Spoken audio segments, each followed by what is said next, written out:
The eviction notice crumpled in Maya Chen's trembling fist as she stared at the ramshackle cabin through her Honda Civic's cracked windshield.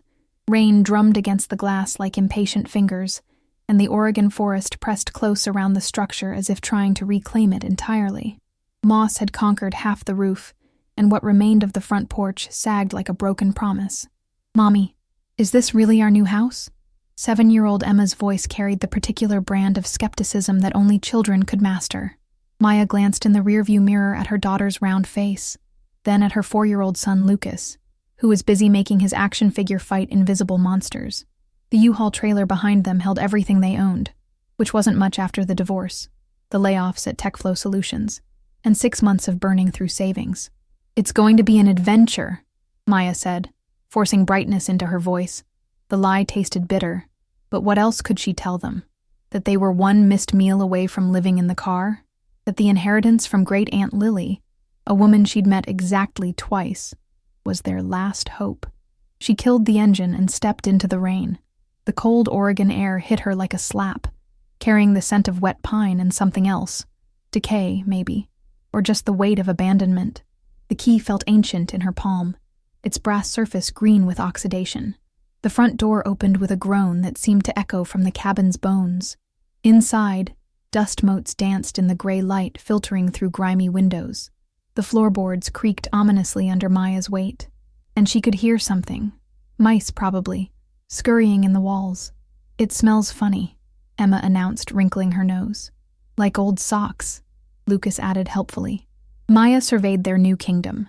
A main room with a stone fireplace black with ancient soot, a kitchenette with appliances that belonged in a museum, and a hallway that disappeared into darkness.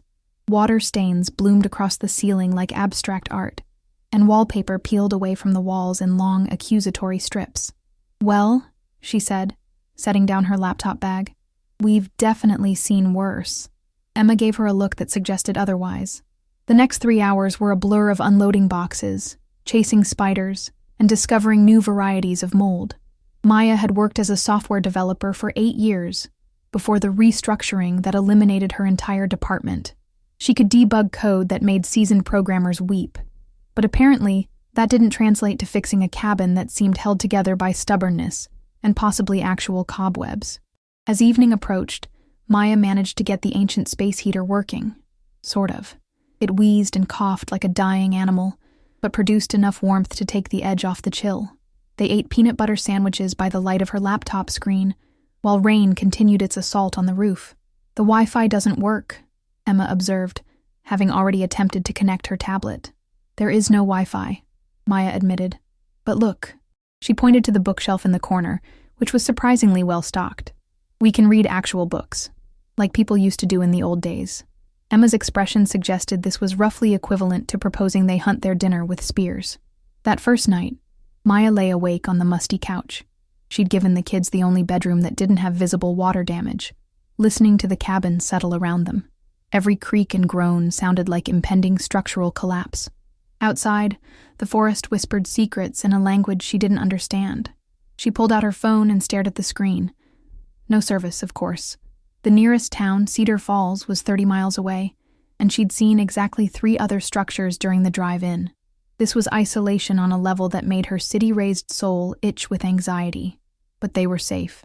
For now, they had a roof over their heads, and the property taxes were current for another 6 months. She had that long to figure out how to turn their lives around. The next morning brought weak sunshine, and the sound of Lucas shrieking with delight. Maya bolted upright, heart hammering, only to find him chasing a squirrel around the main room while Emma sat at the kitchen table, methodically eating cereal and reading one of Aunt Lily's books. "How did a squirrel get inside?" Maya demanded. "Through there." Emma pointed to a gap in the wall behind the refrigerator. "Also, there's no hot water." Maya added squirrel-proofing and water heater repair to her growing mental list of problems that required money she didn't have. She made instant coffee with water heated in a saucepan and tried to formulate a plan. Step 1. Make the place livable. Step 2. Find work she could do remotely. Step 3. Somehow convince the universe that they deserved a break. She was on her second cup of grainy coffee when she noticed the ladder in the closet under the stairs. It was aluminum and looked more recent than anything else in the cabin. Curious, she pulled it out and extended it, noting that it reached almost to the ceiling. "What are you doing, Mommy?" Emma asked, looking up from her book. "Just checking something." Maya positioned the ladder under the access panel she'd noticed in the ceiling the day before. The square of wood looked different from the rest of the ceiling. Newer, though that was relative in a place where new might mean 1985. She climbed carefully, the ladder swaying slightly under her weight. The access panel lifted away easily, revealing darkness and the dusty smell of enclosed spaces. Maya pulled out her phone and activated the flashlight. What she saw made her forget to breathe. The space above the ceiling had been converted into some kind of workshop. Workbenches ran along the walls, and equipment she didn't recognize sat under protective plastic sheeting. But what caught her attention were the solar panels, dozens of them, arranged in neat rows, and connected by a web of cables that disappeared through holes drilled in the floor. These weren't modern panels, though. They looked almost vintage, with a design aesthetic that screamed 1980s. But they were connected to battery arrays and inverters that looked far more sophisticated than anything she'd seen in consumer installations.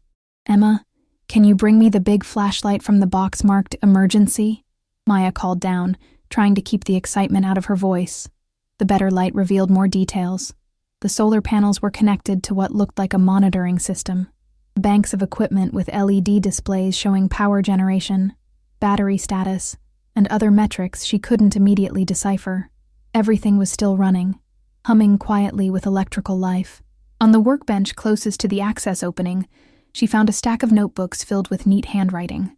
The top one was labeled Solar Project, Phase 3, and dated 1987. Maya flipped it open and found page after page of technical diagrams, calculations, and notes written in what looked like her great-aunt's precise script. But it wasn't just any solar project. As Maya read, her programmer's brain began parsing the complexity of what Lily had built. This wasn't a simple off-grid power system. This was something else entirely. A prototype for solar technology that seemed decades ahead of anything she'd seen in the market. The efficiency ratings alone were impossible. According to Lily's notes, these panels were converting sunlight to electricity at rates that shouldn't have been achievable with 1980s technology. Hell, they shouldn't be achievable with current technology. Maya photographed several pages with her phone, though without internet, she couldn't research what she was seeing. But her gut told her this was significant. Very significant. She was so absorbed in the notebooks that she almost missed the sound of a car approaching outside. Almost. The engine noise cut through the forest quiet like a chainsaw, growing louder as it navigated the winding dirt road that led to the cabin. Maya's stomach clenched. She wasn't expecting visitors, and in her experience, unexpected visitors rarely brought good news. She climbed down quickly, leaving the access panel open, and moved to the window. Through the grimy glass, she could see a black SUV pulling into the small clearing that served as a driveway. The vehicle looked expensive and wildly out of place among the towering pines. 2 men got out. Both wore dark suits that probably cost more than Maya's car, and both had the kind of purposeful stride that suggested they weren't here to welcome her to the neighborhood with a casserole. "Emma, take Lucas to the bedroom and close the door," Maya said quietly. "Don't come out until I tell you." "Why? Who are those men?" "I don't know yet. Just do what I say, okay?" Emma's eyes widened, but she nodded and grabbed her little brother's hand. "Come on, Luke. Let's go play hide and seek." Maya watched them disappear down the hallway, then turned back to the window. The men were approaching the front door now, and she could see they were both scanning the area with the practiced eye of people accustomed to assessing threats. The knock, when it came, was polite, but insistent. Maya took a deep breath, ran a hand through her unwashed hair, and opened the door. "Can I help you?" The man in front was tall and lean, with silver hair and eyes the color of winter sky. His smile was perfectly calibrated, friendly but not warm, professional but not genuine. "Ms. Chen, Maya Chen." "Yes? My name is Robert Vance. This is my associate, Mr. Torres. We're representing the Helix Corporation." He reached into his jacket and produced a business card. "We understand you've recently inherited this property." Maya glanced at the card. Helix Corporation, Advanced Energy Solutions.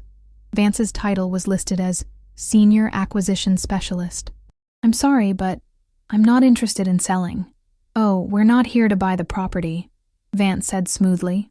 "We're here about something that may have been left behind by the previous owner. Something that technically belongs to our company." Maya's pulse quickened, but she kept her expression neutral. "I don't know what you're talking about.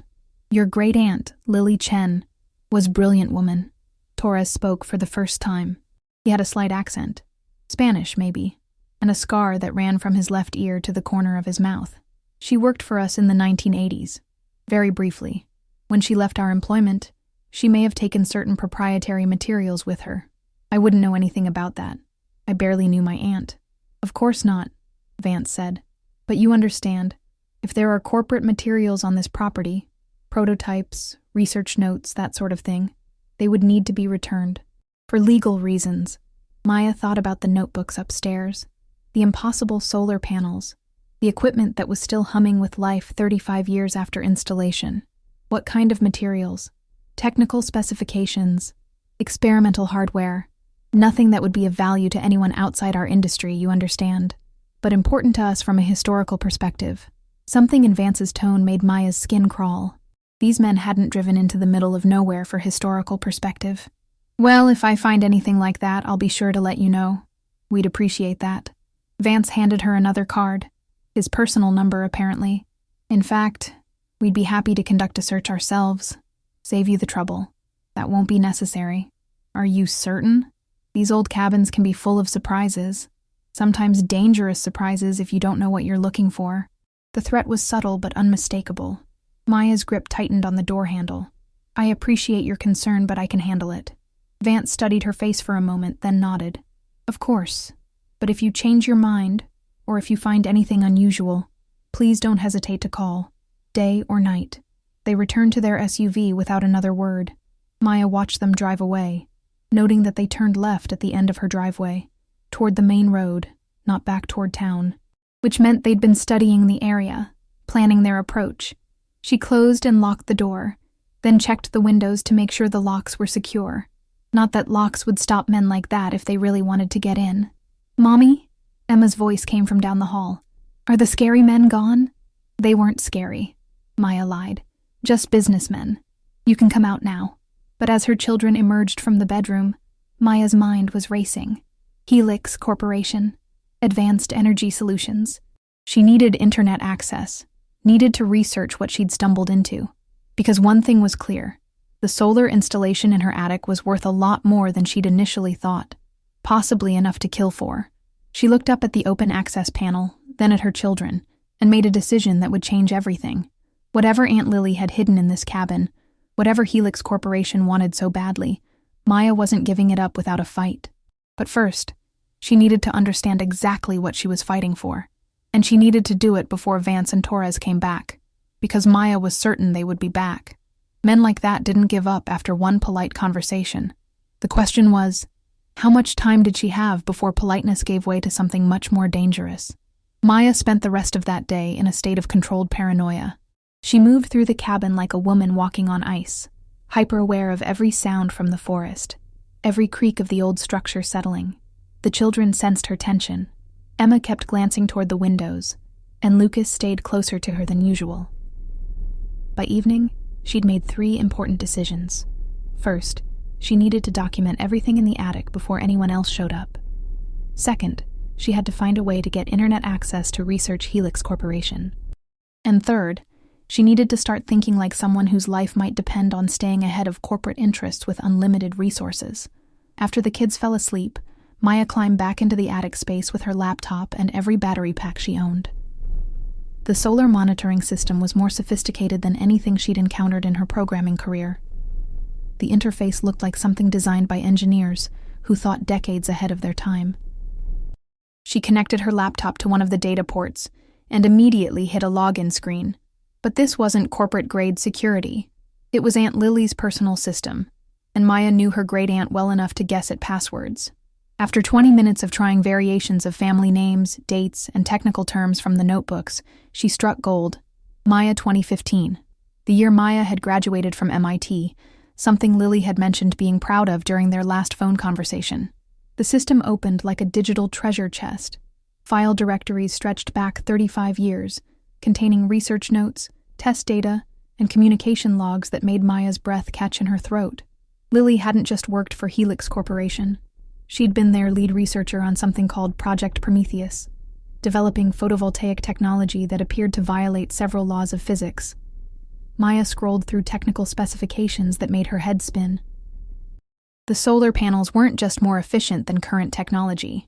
They incorporated quantum effects at the molecular level, somehow harvesting energy from electromagnetic spectrums that shouldn't have been accessible with 1987 materials science. But the real bombshell was in a folder labeled Corporate Correspondence. Email threads between Lily and Helix executives painted a picture of a company willing to suppress revolutionary technology to protect existing market interests. When Lily had tried to publish her findings, Helix had threatened legal action. When she'd attempted to patent the technology independently, they'd claimed corporate ownership of her work. The final email in the chain was dated March 15, 1987. Ms. Chen, your continued insubordination leaves us no choice but to terminate your employment effective immediately. All research materials, prototypes, and documentation must be returned to corporate custody within 48 hours. Failure to comply will result in legal action and potential criminal charges for theft of intellectual property. R. Vance, Senior Legal Counsel. Maya stared at the signature. Robert Vance, the same man who'd stood on her doorstep that afternoon, 35 years older, but apparently still hunting the same prize. A new folder caught her attention. Insurance policy. Inside, she found video files dated just 3 months ago.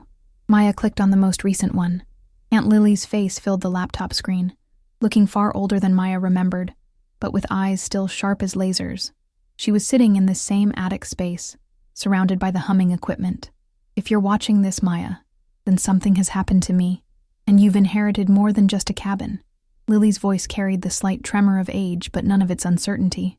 I've been preparing for this day for 35 years. Maya leaned closer to the screen, heart pounding. The solar technology you've found isn't just valuable. It's revolutionary. In the right hands, it could end humanity's dependence on fossil fuels within a decade. But Helix Corporation has spent billions ensuring that doesn't happen. They've bought patents, buried research, and eliminated threats to their business model. Lily held up a small device that looked like a cross between a USB drive and a quantum processor. Everything is backed up here, along with documentation of Helix's suppression efforts. But Maya, listen carefully. This technology is worth approximately $190 million in current market value. Patent rights, manufacturing licenses, research data, it's all here. All legally yours through inheritance. The number hit Maya like a physical blow. $190 million. Enough to secure her children's futures, pay for college, buy a real house with working plumbing. Enough to never worry about eviction notices again. But they'll come for it, Lily continued. Vance and his people. They've been watching this place for years, waiting for me to die so they could claim the technology reverted to corporate ownership. They're wrong. My lawyers made sure of that, but they won't give up easily. Maya paused the video, processing what she'd learned. Lily had known this day would come. She'd prepared for it, which meant she resumed playback. There's a safety deposit box at Cedar Falls First National, box 247. The key is hidden behind the loose stone in the fireplace. 3rd row up, left side. Inside the box, you'll find legal documentation proving your ownership, contact information for patent lawyers, and instructions for accessing offshore accounts where I've hidden development funds. Maya's hands were shaking now. This was real. All of it. But Maya, understand what you're up against. Helix Corporation has connections in government, law enforcement, and intelligence agencies.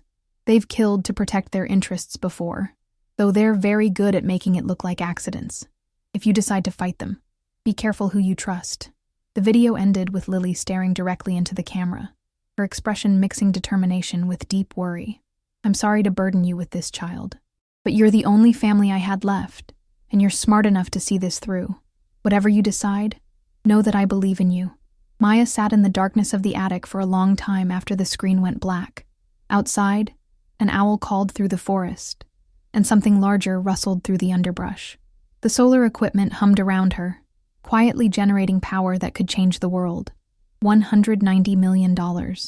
She thought about Emma needing new shoes, about Lucas's medical bills from when he'd broken his arm last year, about the constant stress of checking bank balances and calculating grocery budgets. She thought about the look in Vance's cold eyes, about Torres's scar, about men in expensive suits who made threats sound like friendly advice. She was a programmer, not a corporate warrior. She debugged software, not international conspiracies. But she was also a mother, and mothers did what they had to do. Maya climbed down from the attic and went to the fireplace.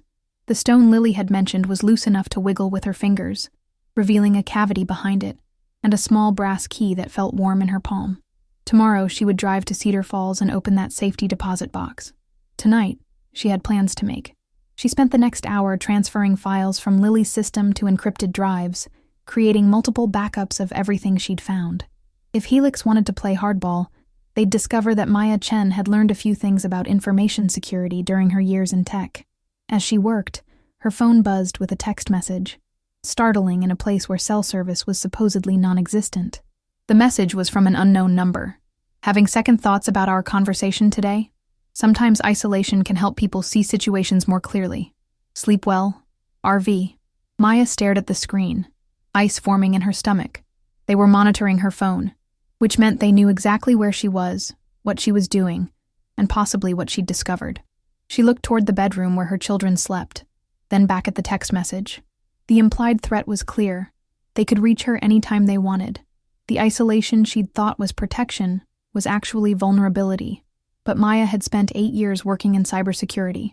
She knew a few things about electronic surveillance that corporate executives might not expect from a desperate single mother. She powered down her phone and removed the battery, then went to the kitchen and retrieved the ancient landline phone she'd noticed earlier. To her surprise, it had a dial tone. Apparently, Lily had maintained basic service even in isolation. Maya dialed directory assistance and got the number for Cedar Falls First National. According to the automated system, they opened at 9 a.m. She would be there at 9:01. But first, she had a more immediate problem to solve. If Helix was monitoring her communications, they might be monitoring her movements as well. GPS tracking, maybe, or simple surveillance. Either way, tomorrow's trip to town could be a trap, unless she gave them something else to think about. Maya climbed back into the attic and activated Lily's computer system. If she was right about the monitoring, Vance's people would be watching for any electronic activity from the cabin. Time to give them a show. She began accessing random files, opening and closing documents in patterns designed to suggest someone frantically searching for specific information. She logged into the solar monitoring system repeatedly, downloaded schematics, and even started what appeared to be a file transfer to an external server, though she canceled it before any real data moved. To anyone watching the network traffic, it would look like she'd discovered the technology and was trying to figure out what to do with it. Maybe even trying to sell it to competitors. That should keep them interested while she made her real moves. By 3 a.m., Maya had laid digital breadcrumbs suggesting she was planning to contact several major energy corporations about the solar technology. She'd even composed half an email to a Tesla executive before deleting it, but not before it had been cached in the system's temporary files where skilled hackers might find it. Let Vance think she was playing his game. Let him believe she was just another desperate single mother who'd stumbled onto something valuable and was trying to auction it to the highest bidder. While he was focused on that narrative, she'd be learning everything she could about what he'd really done to keep this technology buried for 35 years. Maya powered down the laptop and settled onto the couch, but sleep wouldn't come. Every sound from the forest made her tense. Every creak of the cabin made her wonder if someone was trying to get inside. Around 4 a.m., she heard a car engine in the distance, too far away to be on her access road, but close enough to suggest someone was watching the area. The sound faded after a few minutes, but the message was clear. She wasn't as isolated as she'd hoped. As dawn began filtering through the grimy windows, Maya made coffee and watched the forest wake up around her. Birds called to each other through the trees. Squirrels chased each other across the roof, and somewhere in the distance, a woodpecker hammered against dead timber. It was peaceful, beautiful even, the kind of place where a person could disappear entirely from the modern world and just exist among the trees and the silence, which was exactly what made it so dangerous. By 7 a.m., both children were awake and demanding breakfast. Maya made pancakes from a mix she'd found in Lily's pantry, trying to project normalcy while her mind raced through contingencies. "We're going to take a trip to town today," she announced, as Emma syrup wrestled her pancakes into submission. "Why?" Emma asked. "To explore. Maybe find a library with internet so you can video call Grandma. That perked up both children considerably. Maya's mother lived in San Diego and had been the primary source of stability in their lives before the move to Oregon. And maybe we'll find a hardware store, Maya added. This place needs some work. What she didn't mention was that Cedar Falls First National was directly across from the town library, and that she planned to split their visit between gathering information and collecting Lily's inheritance documents. What she also didn't mention was that if her suspicions were correct, men in expensive suits would be watching both locations, waiting to see what she'd learned about the technology that could make her rich, or get her killed. At 8:30, Maya loaded the children into the Honda and started the drive toward town. In her rearview mirror, she could see another vehicle pull onto the road behind them, a gray sedan that hadn't been there during any of their previous trips. Maya smiled grimly and adjusted her mirrors. If Helix Corporation wanted to play surveillance games, they were about to discover that 8 years in tech had taught her a thing or two about counter-surveillance as well. The real game was just beginning. Cedar Falls looked like it had been frozen in time somewhere around 1985 and forgotten by the march of progress. Main Street stretched for exactly 6 blocks, lined with brick storefronts that housed a pharmacy, a diner, a hardware store that doubled as a feed shop, and the obligatory antique store that every small Oregon town seemed required to maintain. Maya parked outside the library, a Carnegie-era building that looked like it had been transplanted from a Norman Rockwell painting. The gray sedan that had followed them from the cabin pulled into a space across the street, making no attempt at subtlety. Through her peripheral vision, she could see 2 figures inside, not Vance and Torres, but definitely cut from the same corporate cloth. "Stay close to me," she told Emma and Lucas as they climbed out of the car. "And if I say run, you run straight into the library and tell the librarian to call the police." Emma's eyes widened. "Are we in danger?" "We're being careful," Maya corrected, though the distinction felt academic when men in expensive suits were following your family around like predators sizing up prey. The library's interior smelled of old books and furniture polish. An elderly woman behind the circulation desk looked up as they entered, her face brightening at the sight of visitors. In a town this small, Maya guessed strangers were still noteworthy. "Welcome, I'm Mrs. Patterson. Are you folks visiting or new to the area?" "New," Maya said, settling the children at a computer terminal in the children's section. "Just inherited some property outside town. Is it possible to get internet access?" "Of course. Guest password is Cedar Falls 1887. That's when the town was founded. Let me know if you need anything else." Maya positioned herself where she could watch both the front entrance and her children, then opened a browser window on the public terminal. Her first search was for Helix Corporation Advanced Energy Solutions. What she found made her stomach clench with a mixture of fear and fury. Helix wasn't just an energy company. They were a massive conglomerate with subsidiaries in defense contracting, pharmaceutical research, and what their corporate website euphemistically called strategic consultation. Their board of directors read like a who's who of former government officials, military contractors, and intelligence community veterans. But it was the news articles that painted the real picture. Over the past 30 years, at least 6 researchers who had worked on alternative energy projects for Helix had died in accidents. Car crashes, house fires, hiking mishaps, heart attacks, all perfectly plausible individually, but forming a disturbing pattern when viewed collectively. Maya cross-referenced the names with patent databases and found that each deceased researcher had been working on breakthrough technologies that never made it to market.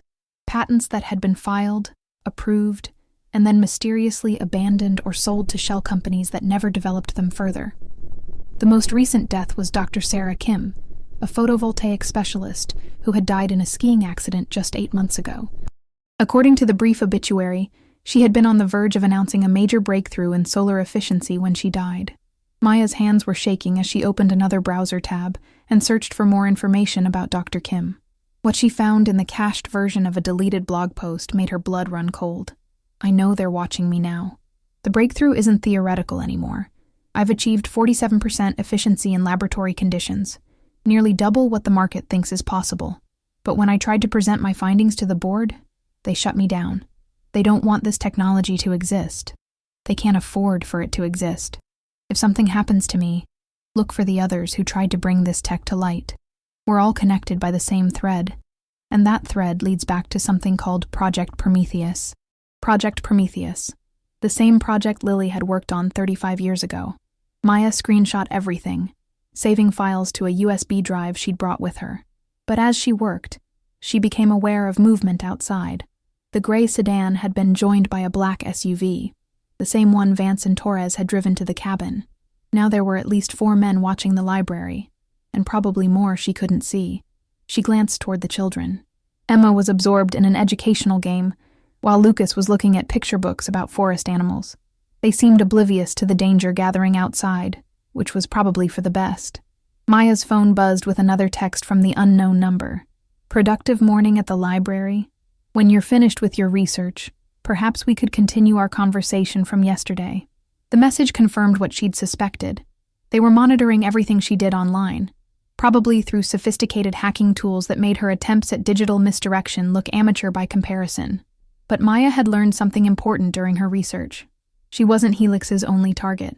She was part of a pattern stretching back decades, and that pattern suggested they had a preferred playbook for dealing with threats. Time to change the game entirely. Maya walked to the circulation desk where Mrs. Patterson was processing returned books. "Excuse me, is there a back exit to this building?" The older woman looked puzzled. "Yes, through the staff room. Is everything all right, dear?" "I hope so. But if some men in suits come in here asking about me and my children, could you tell them we left through the front door about 10 minutes ago?" Mrs. Patterson's expression sharpened with the kind of instinct that came from decades of small-town living. "Are you in some kind of trouble?" "The kind where calling the police might not be enough," Maya admitted. "But I'm trying to keep my children safe." Without hesitation, Mrs. Patterson reached under the counter and retrieved a set of keys. "Staff exit leads to the alley behind Miller's Hardware. My car is the blue Toyota. You can borrow it if you need to. Keys are in the visor." Maya stared at the woman. "You don't even know me. I know enough. Lily Chen was a good woman, and if you're her family, that's good enough for me." The casual mention of Lily's name hit Maya like a revelation. "You knew my great-aunt? Knew her? Child, Lily saved this town." Mrs. Patterson leaned closer, lowering her voice. "Back in '89, when the mill closed and half the businesses were going under, mysterious donations started appearing. Anonymous payments for people's mortgages, medical bills, children's college funds. Took us years to figure out it was Lily, using some kind of technology she'd developed to generate income." Maya's mind raced. The solar technology hadn't just been hidden. It had been secretly providing for an entire community for over 30 years. "She told me someone might come looking for what she'd built," Mrs. Patterson continued. "Said if they did, it would mean she was gone and her family would need help. So what do you need?" Before Maya could answer, the library's front door opened, and Robert Vance stepped inside. He wore the same perfectly calibrated smile, but his eyes were harder now, and Torres was right behind him.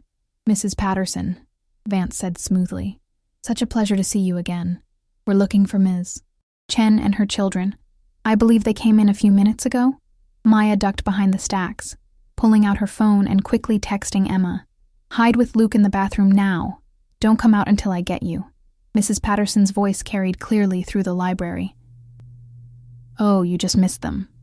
Left through the front about 10 minutes ago. Seemed to be heading toward the bank." "I see. And you're certain they didn't go anywhere else in the building?" "Quite certain. Maya mentioned something about accessing her inheritance. Sweet girl.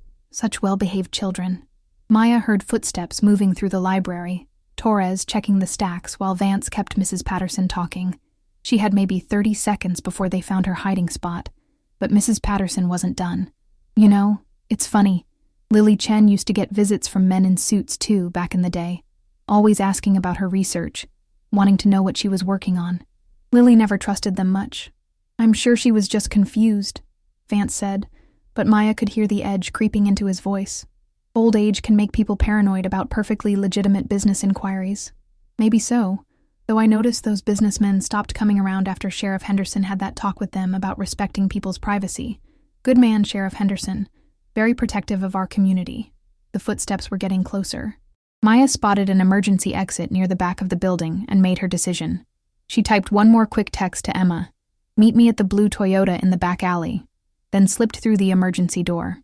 The alarm should have gone off, but Mrs. Patterson had apparently disabled it. Maya found herself in a narrow alley that smelled of garbage and old grease from the diner's kitchen. The blue Toyota was exactly where Mrs. Patterson had said it would be, keys in the visor as promised. Maya started the engine and pulled around to the library's side entrance just as Emma and Lucas emerged from a service door that Mrs. Patterson must have unlocked for them. They ran to the car and dove into the back seat. "Mommy, what's happening?" Emma asked as Maya pulled out of the alley. "We're playing a very complicated game of hide-and-seek," Maya said, watching the rearview mirror. "No sign of pursuit yet, but that wouldn't last long. And right now, we need to get somewhere safe to figure out the rules. But first, she had to get to that safety deposit box. Whatever documents Lily had left there might be her only leverage against a corporation that had been killing people to protect its secrets for decades." Cedar Falls First National sat on the corner of Main and First, a solid brick building that looked like it had weathered both the Great Depression and the digital revolution without breaking a sweat. Maya parked in the alley behind the bank and studied the building's layout. 2 entrances, front and side, windows facing the street and the parking lot. At least 3 cars with tinted windows positioned where their occupants could watch both entrances. Maya's phone buzzed again. "Running won't help, Ms. Chen. You have something that belongs to us, and we're prepared to be very persistent in recovering it. Think about your children." The threat was explicit now. No more polite corporate doublespeak, no more pretending this was just a business transaction. Maya looked at Emma and Lucas in the back seat, her daughter reading one of the library books she'd somehow managed to grab during their escape, her son napping against the window, and felt something crystallize inside her chest. She'd spent the last 2 years being afraid of losing her job, afraid of not making rent, afraid of not being enough for her children. But Robert Vance had made a critical error in judgment. He'd threatened her kids. Maya pulled out the brass key Lily had hidden and studied it in the afternoon sunlight streaming through the car's windshield. Whatever was in that safety deposit box, it was worth enough for Helix Corporation to spend 35 years trying to recover it. Worth enough to kill for. Which meant it might be worth enough to fight back with. Maya turned to face her children.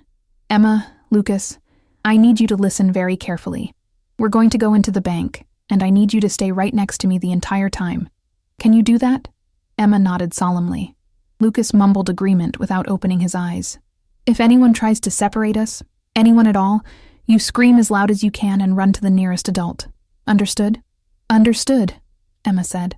Maya took a deep breath, checked that her phone was recording, and got out of the car. Whatever was in that safety deposit box, she was about to bet her family's lives that it was worth the risk of walking into what might very well be a trap. But as they approached the bank's side entrance, Maya realized something that made her step falter. All the surveillance cars had disappeared from the street, which meant either Helix had given up, unlikely, or they were already inside the bank waiting for her. The brass key felt warm in her palm as Maya pushed open the door and stepped into the lion's den. The bank's interior was exactly what Maya had expected from a small-town financial institution. Polished wood, brass fixtures, and the kind of hushed atmosphere that suggested money was serious business. What she hadn't expected was the complete absence of other customers at 2:30 on a Wednesday afternoon. "Can I help you?" The woman behind the customer service desk was young, maybe mid-20s, with nervous eyes that kept flicking toward the back office. "I need to access a safety deposit box," Maya said, keeping her voice steady. "Box 247. I have the key and identification." The woman, her nameplate read Jennifer, seemed to relax slightly. "Of course. I'll need to see your driver's license and the inheritance documentation." Maya's stomach clenched. "Inheritance documentation?" "For Lily Chen's box, yes. We've had several inquiries about it over the past few months, so we've been instructed to verify proper legal succession before allowing access." Several inquiries. Maya glanced around the empty bank, noting the way Jennifer's hands trembled as she pulled out the required forms. "What kind of inquiries?" "Oh, just business associates of Ms. Chen's. Nothing unusual." Jennifer's laugh sounded like breaking glass. They were very helpful in explaining the proper procedures for this sort of thing. Maya's phone buzzed with a text. "Inside now? Excellent. Box 247 should have everything we discussed. Please don't make this more difficult than necessary." They weren't just watching. They were controlling the situation entirely. Maya looked down at Emma and Lucas, who were studying the bank's elaborate ceiling with the kind of focused attention that suggested they were trying very hard not to look scared. "The documentation," Jennifer repeated, extending her hand expectantly. Maya pulled out her driver's license, but she had no inheritance papers beyond the simple will that had transferred property ownership. "This is all I have. The lawyer said the box key was sufficient proof of—" "I'm afraid that's not going to work," Jennifer said, and now Maya could hear the rehearsed quality to her words.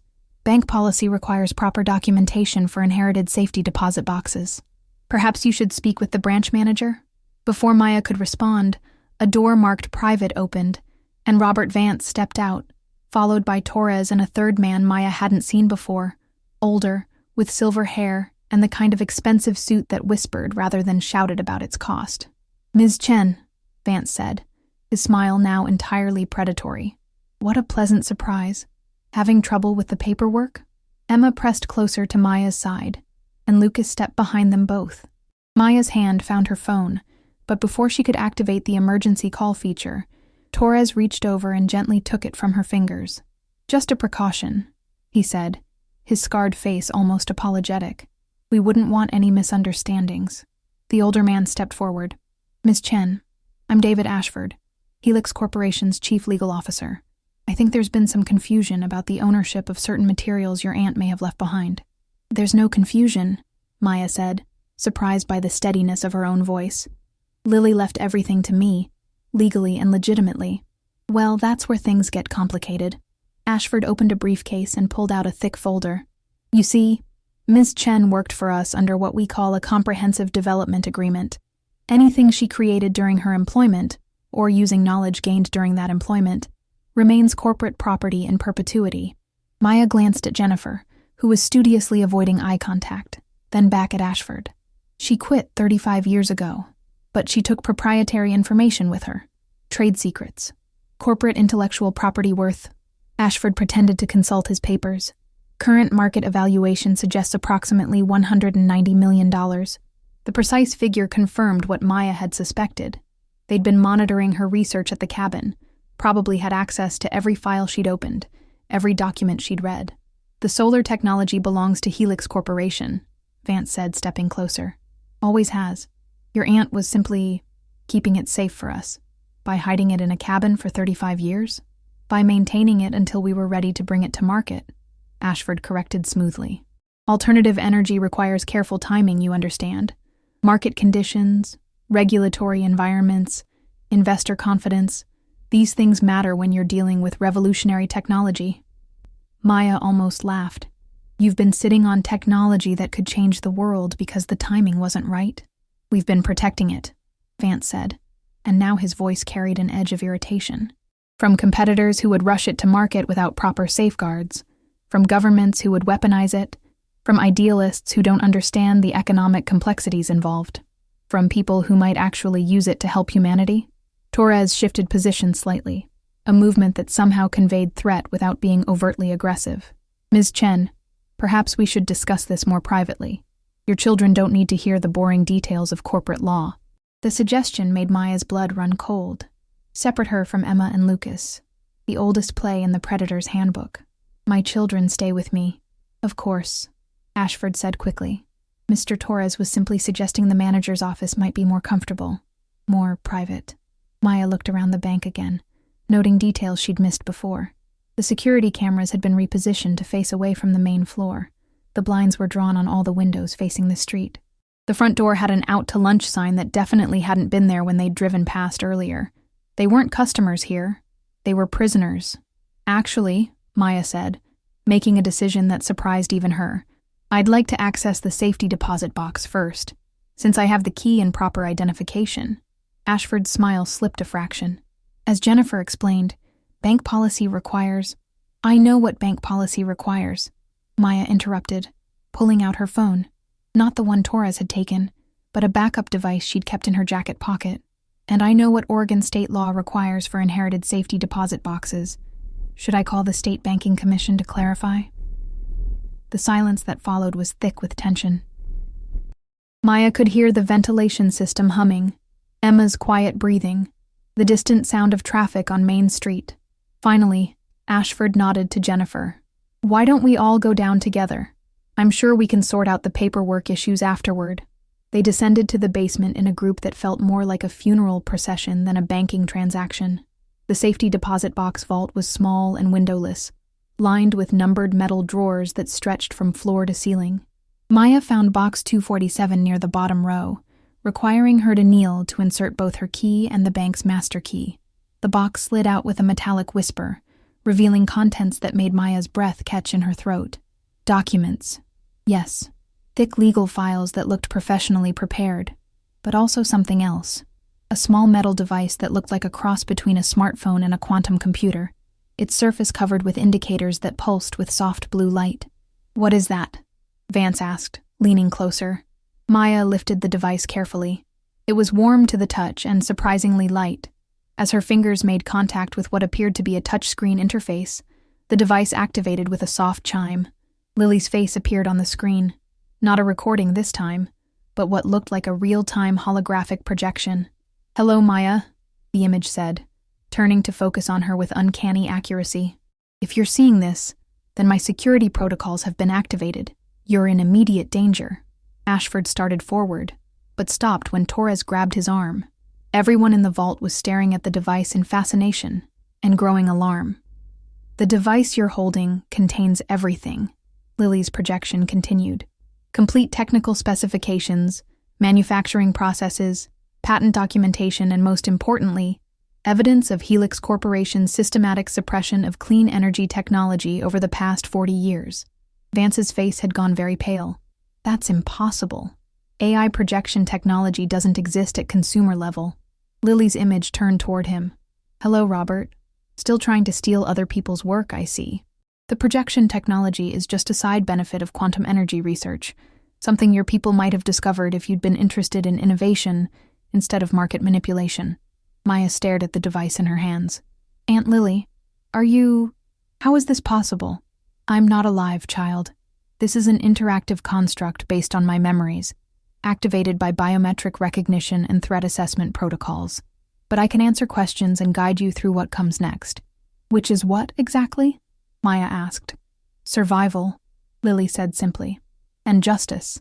The files on this device document everything: corporate malfeasance, illegal suppression of beneficial technology, and evidence linking Helix Corporation to the deaths of 17 researchers over 4 decades. Ashford stepped forward. "That device contains stolen corporate property and trade secrets. I'll need to confiscate it immediately." "You can try," Lily's projection said, and Maya could have sworn she saw the construct smile. "But the device has some interesting security features, including a dead man's switch." "What kind of dead man's switch?" Torres asked. "If Maya's biometric signature disappears, if she's injured, rendered unconscious, or killed, the device automatically uploads everything to news outlets, government agencies, and social media platforms worldwide. 40 years of corporate crimes, released simultaneously to every major media organization on 6 continents." Maya felt the device pulse in her hands, warm and somehow reassuring. "How long do I have? To get somewhere safe?" "About 6 hours before they escalate to more direct methods. They've already isolated this location and neutralized local law enforcement. Sheriff Henderson received an emergency call about a supposed bank robbery in progress and is currently responding to a false alarm 20 miles away." The pieces clicked into place for Maya. This was planned. All of it. "They've been planning for 35 years, Lily confirmed. "But so have I. Maya, you need to leave now. Take the children and get to the coordinates I'm uploading to your backup phone." Maya glanced around the vault at the faces surrounding her. Vance looked murderous.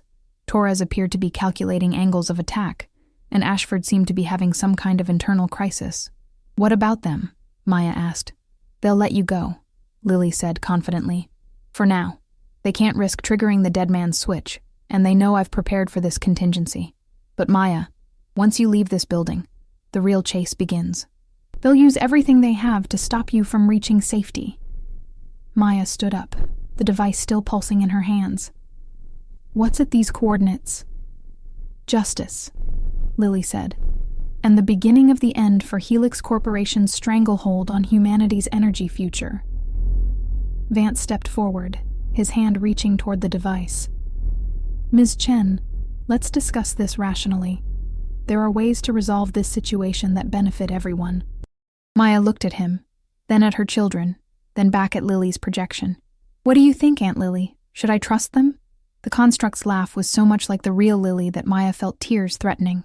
Child, I've been fighting these people for 35 years.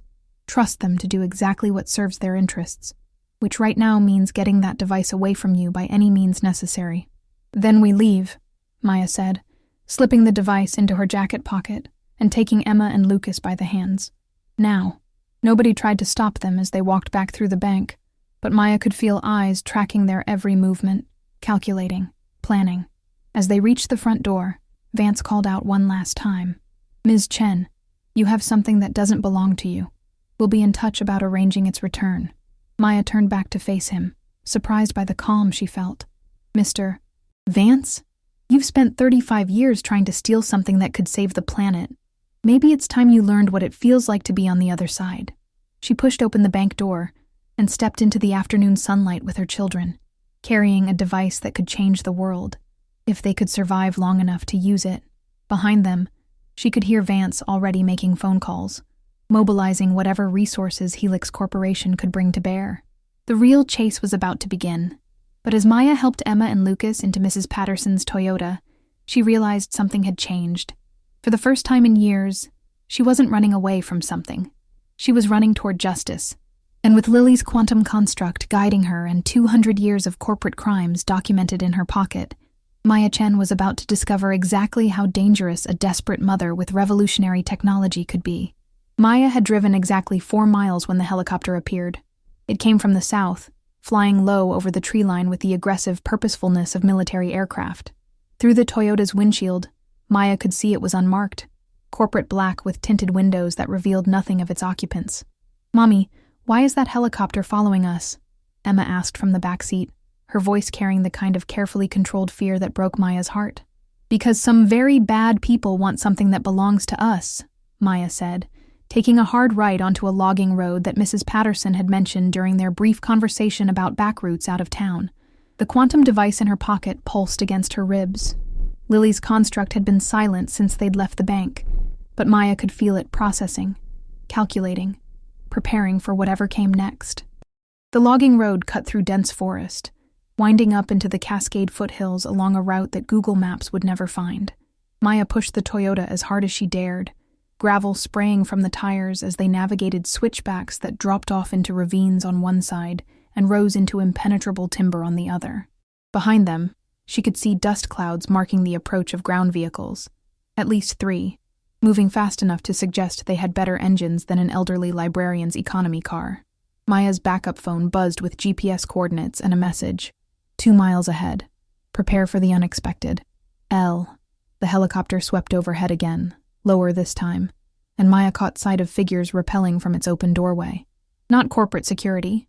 These men moved with the fluid precision of military special operations, landing in the forest ahead of her position and immediately taking cover. Maya slammed on the brakes, the Toyota sliding sideways on the loose gravel. Through the dust and flying stones, she could see armed figures emerging from the tree line, assault rifles trained on the car. Out of the vehicle! The voice came through a megaphone, electronically distorted, but carrying unmistakable authority. Hands where we can see them! Maya looked at Emma and Lucas in the rearview mirror. Her daughter was trying to comfort her little brother, who had started crying. These were her babies, her responsibility, her reason for fighting. The quantum device pulsed again, more insistently this time, and suddenly Lily's voice filled the car through the speakers. Somehow the construct had interfaced with the Toyota's sound system. Maya, listen carefully. In 30 seconds, I'm going to create a diversion. When I do, drive straight toward the men with guns. Don't stop. Don't hesitate. Don't think. Just drive. Are you insane? Maya whispered. Trust me, child. I've been planning this moment for 35 years. The countdown began in Maya's head. 29, 28, 27. The men were approaching the car now, weapons raised, voices shouting commands that blended together into white noise. Maya could see Vance climbing out of one of the pursuing vehicles, his perfectly pressed suit somehow still immaculate despite the chase through forest roads. 15, 14, 13. Mommy? Emma's voice was very small, Hold on tight, sweetheart. Both of you. 5, 4, 3, 2, 1. The forest exploded. Not literally. Maya's rational mind registered that, even as her instincts screamed otherwise. Every electronic device within a half-mile radius simply died. The helicopter fell silent and dropped like a stone, its rotors windmilling uselessly as it auto-rotated toward a clearing beyond the ridge. The pursuing vehicles coasted to a stop, their engines completely dead. Even the digital displays on the tactical radios carried by the Special Operations Team went dark.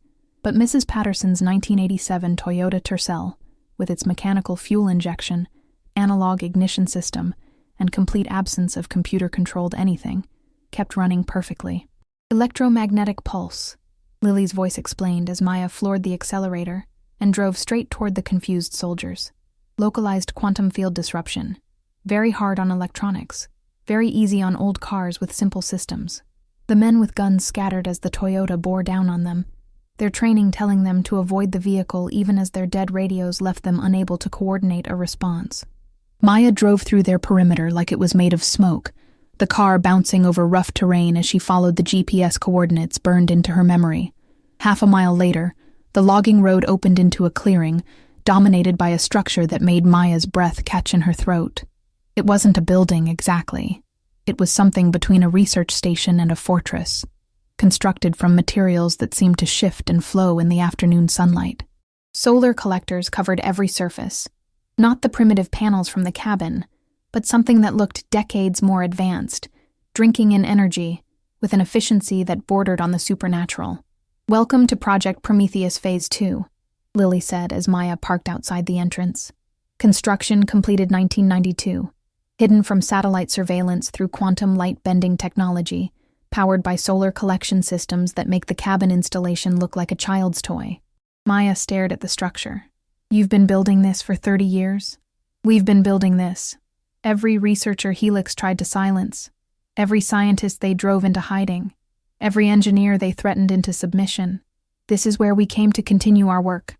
The entrance opened before Maya could knock, revealing a woman in her 50s with steel-gray hair and eyes that held the kind of intelligence that could redesign physics from first principles. "Dr. Sarah Kim," the woman said, extending her hand. "Officially dead in a skiing accident 8 months ago. Unofficially, I've been waiting for you to arrive." Maya shook the offered hand, still trying to process what she was seeing. "But the obituary, the news reports, all carefully arranged," Dr. Kim said, leading them into a facility that looked like it belonged in a science fiction film. "Helix Corporation has been very thorough in eliminating threats to their business model. So we learned to be very thorough in eliminating ourselves." The interior of the facility was a maze of laboratories, workshops, and living quarters that somehow felt both cutting-edge futuristic and comfortably human. Children's artwork decorated one wall, evidence that other families had found refuge here. Garden plots grew under artificial suns powered by the building's advanced solar systems. This wasn't just a research station. It was a community. "How many?" Maya asked as Emma and Lucas stared in wonder at holographic displays showing energy systems that redefined possibility. 47, Dr. Kim said. "Scientists, engineers, researchers, and their families, all officially dead or missing, all actually working on the project that will end Helix Corporation's stranglehold on human energy development." They reached a central chamber, where a massive holographic display showed a 3-dimensional map of the world. Red dots marked Helix installations, while green indicators showed something else entirely, a network of hidden facilities that stretched across 6 continents. "We've been busy," said a familiar voice. Maya turned to see Lily's quantum construct materializing in the chamber, more solid and lifelike than she'd appeared before. The cabin was just the prototype. This facility is the production model, and what you're seeing on that map represents the distribution network we've built over 3 decades. Maya stared at the display. Distribution network for what? "The technology that ends fossil fuel dependence forever," Dr. Kim said. "Solar collection and storage systems that can power entire cities, manufacturing processes that cost 90% less than current methods, and distribution channels that bypass every corporate monopoly on the planet." "But why hide it?" Maya asked. "Why not just release everything publicly?" Lily's construct flickered, and for a moment, Maya could see exhaustion in her great-aunt's digital features. Because we tried that, child. We tried patents. We tried academic publication. We tried government channels. Helix and companies like them bought the patents and buried them, suppressed the research, threatened the scientists, and when necessary, they killed people, Maya finished. 17 researchers over 40 years, Dr. Kim confirmed. All of us connected to breakthrough energy technologies that threatened established interests. So we learned to disappear instead. Maya pulled the quantum device from her pocket. It was pulsing more rapidly now, interfacing with systems throughout the facility. What happens now? Now you make a choice, Lily said. The device you're holding contains everything. Complete technical specifications, manufacturing processes, and ironclad evidence of corporate malfeasance that would destroy Helix Corporation and half a dozen other energy conglomerates. Dr. Kim gestured toward the holographic display. We can release it all at once. Every major news organization, every social media platform, every government research facility on the planet. Complete technological revolution within 6 months. But Maya sensed there was more. But revolution is messy, Lily's construct said. Economic disruption, political chaos, possible retaliation against anyone connected to the release. They'll come after you, after your children, after everyone in this facility. Maya looked at Emma and Lucas, who were now playing with holographic interfaces that responded to their movements like magic. What's the alternative? Gradual release through established channels, Dr. Kim said. Work with progressive governments, partner with ethical corporations, build consensus for change, safer for everyone involved, but it could take decades to achieve full implementation. Maya studied the world map, thinking about the choice that would define her children's future. Immediate revolution, or gradual evolution. Justice served quickly, or justice served safely. There's a third option, she said suddenly. Lily's construct tilted her head. Which is? Maya smiled, feeling a certainty settle into her bones. We give them exactly what they've been trying to prevent for 35 years, but we do it smart. She activated the quantum device's interface, fingers dancing across controls that seemed to understand her intentions before she'd fully formed them. Dr. Kim, how long would it take to prepare manufacturing specifications for release to small-scale producers? Not corporations, individual entrepreneurs, community organizations, developing nations. 6 months, maybe less, Dr. Kim said, catching on to Maya's thinking. Distributed manufacturing, open-source designs, impossible to suppress or control. And evidence of corporate malfeasance? Already prepared for simultaneous release to investigative journalists worldwide, Lily said. Criminal charges, civil lawsuits, congressional investigations, enough legal chaos to keep Helix and their allies busy for years. Maya nodded, making her decision. Then we do both. Corporate crimes go public immediately. That's justice for everyone they've killed. Technology releases gradually through community channels. That's evolution, instead of revolution. She looked at her children, then back at Lily's construct. But first, we need to deal with the immediate problem. As if summoned by her words, alarms began sounding throughout the facility. Through the transparent walls, Maya could see aircraft approaching, military helicopters and corporate security teams mobilizing for what looked like a full-scale assault. They found us, Dr. Kim said, her voice remarkably calm. Of course they did, Lily replied. I've been broadcasting our location for the past hour. Maya stared at her great-aunt's digital ghost. You what? Maya, child, did you really think we built this place without planning for this exact scenario? Every researcher here has been preparing for the day when corporate interests would try to shut us down permanently. The quantum device in Maya's hands began to glow, its surface temperature rising as it interfaced with systems throughout the complex. Outside, she could see the attacking forces taking positions, but something was wrong with their equipment. Vehicles stuttering, communication systems flickering, weapons systems cycling through diagnostic routines that suggested widespread electronic interference. Electromagnetic pulse again? Maya asked. Better, Dr. Kim said with a grin that belonged on a woman half her age. Selective quantum field manipulation. Their equipment will work perfectly, right up until they try to use it against anyone in this facility. The first wave of attackers reached the building's perimeter, and immediately discovered what 47 of the world's brightest scientists could accomplish when they had 30 years to prepare and unlimited motivation. Weapons that simply refused to fire. Communications equipment that transmitted nothing but children's lullabies. Aircraft that found their navigation systems redirecting them toward the nearest airports with instructions to land immediately. Within an hour, Helix Corporation's assault had dissolved into a comedy of technological failures that left their forces confused, embarrassed, and completely ineffective. But the real victory was happening in digital space. Release initiated, Lily announced as the quantum device completed its upload sequence. Corporate crimes documentation now distributed to news organizations on 6 continents. Manufacturing specifications uploading to community networks in 43 countries. Patent applications filed simultaneously in every major jurisdiction worldwide. Maya watched the holographic display as green indicators began appearing across the globe. Downloads starting, news stories breaking, social media exploding with evidence of corporate malfeasance that could no longer be suppressed or denied. "It's done," she whispered. "No," Lily's construct said gently. "It's beginning. Maya, you've just given humanity the tools to free itself from energy dependence, but the work of building a better world, that's just starting." Maya looked around the facility at scientists who had sacrificed everything to reach this moment, at her children who were growing up in a world that would never be the same, at the quantum device that had made it all possible. Outside, Helix Corporation's assault teams were retreating in vehicles that barely functioned, their expensive equipment reduced to expensive paperweights by technology they couldn't understand or counter. Maya's phone, her regular phone, somehow restored to functionality, began ringing with calls from reporters, government officials, and energy companies around the world. The revolution had begun, and everyone wanted to talk to the woman at its center. But first, Maya had a more important conversation to finish.